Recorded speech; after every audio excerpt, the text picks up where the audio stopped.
Selamat siang anak-anak semuanya. Bagaimana kabarnya hari ini? Semuanya pada sehat? Nah, hari ini kita akan belajar tentang hak dan kewajiban ya. Mempunyai tujuan yang pertama itu kalian mampu memberikan contoh hak dan kewajiban sebagai anggota keluarga dan sebagai warga sekolah. Nah, kemudian kalian juga mampu menemukan kegiatan atau perilaku yang menunjukkan hak dan kewajiban sebagai anggota keluarga dan warga sekolah dalam kehidupan sehari-hari. Nah, yang ketiga itu kalian dapat mengaitkan hubungan antara hak dan kewajiban sebagai anggota keluarga dan warga sekolah dalam kehidupan sehari-hari. Nah, yang keempat itu kalian dapat menyimpulkan hubungan antara hak dan kewajiban sebagai anggota keluarga dan warga sekolah dalam kehidupan sehari-hari. Nah, sebelum memulai pembelajaran hari ini, alangkah baiknya kita berdoa terlebih dahulu. Berdoa dimulai. Nah, berdoa selesai ya. Nah, sebelum memulai pembelajaran hari ini, Ibu ingin absensi terlebih dahulu. Coba siapa hari ini yang tidak hadir? Hadir semua. Oh, nah, coba Ibu ingin bertanya nih. Apa sih yang akan terjadi jika kalian tidak melaksanakan kewajiban sebagai warga sekolah? Coba siapa yang mau menjawab apa yang akan terjadi? Ya, betul. Kalian tidak akan eh, menaati tata tertib, tidak akan tahu, oh saya ke sekolah buat apa gitu. Nah, coba yang kedua, apa sih yang akan terjadi jika tidak mengetahui hak kita sebagai anggota keluarga? Ya, sama. Kalian tidak akan mengetahui, tidak akan menaati peraturan-peraturan yang ada di rumah. Nah, selanjutnya itu, sekarang Ibu akan menjelaskan dulu ya. Nah, hak itu sesuatu yang benar, nah milik kepunyaan diri kalian sendiri, kekuasaan untuk berbuat sesuatu. Nah, kalau sementara kewajiban itu yang harus diwajibkan atau sesuatu yang harus dilaksanakan dan itu diharuskan. Nah, adapun hak kalian nih sebagai anggota keluarga, yang pertama mendapatkan kasih sayang dan perhatian, yang kedua itu mendapatkan nafkah, misalnya makanan, minuman, sehat dan bergizi, pakaian dan tempat tinggal yang aman dan nyaman.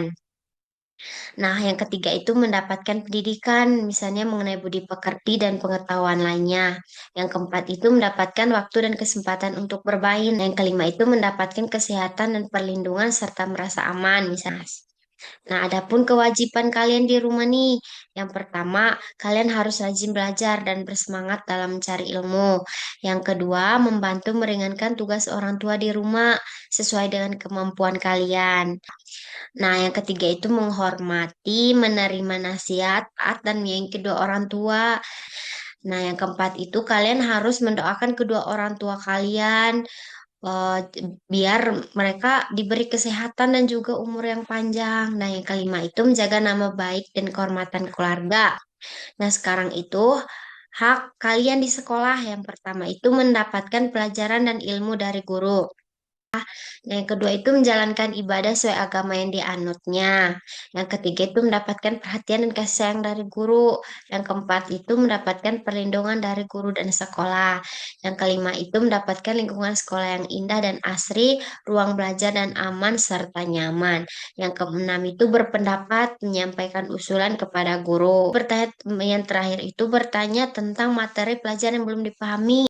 Nah, adapun kewajiban kalian di sekolah yang pertama itu menaati aturan dan tata tertib sekolah. Nah, yang kedua itu menghormati dan menghargai guru. Bersikap sopan juga baik kepada guru, eh, kepada teman-teman juga harus bersikap baik. Yang selanjutnya itu menjaga kerukunan kepada sama warga sekolah.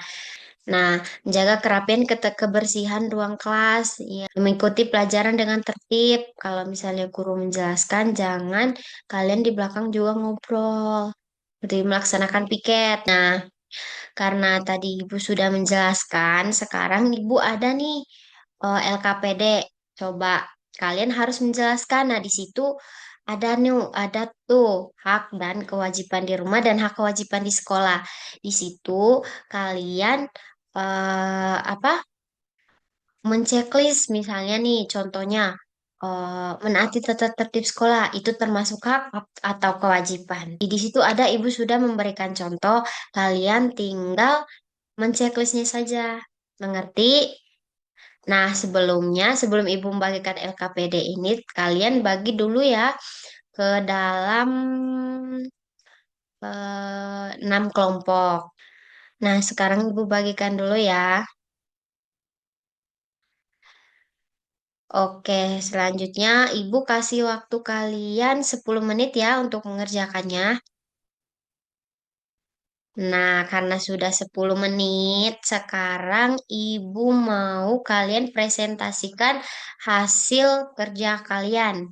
Setiap kelompoknya perwakilannya satu orang.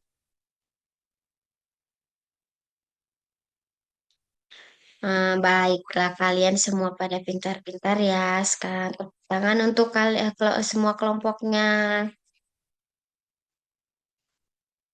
Oke, nah karena pembelajaran kita hari ini telah selesai, sebelum pulang kita harus menyimpulkan bersama-sama pembelajaran hari ini apa aja yang kita pelajari. Ya betul, ada pengertian hak dan kewajiban, ada contoh hak di rumah apa saja. Iya, hak di sekolah apa saja, kewajiban di rumah apa saja, kewajiban di sekolah apa saja. Ya, betul-betul sekali ya. Nah, tadi juga kita sudah mengerjakan LKPD bersama-sama. eh Sebelum pulang, kalian itu sebelum pulang berdoa dulu ya. Berdoa dimulai. Berdoa selesai. Nah, terima kasih ya atas pembelajaran hari ini. Semoga pembelajaran hari ini bermanfaat ya.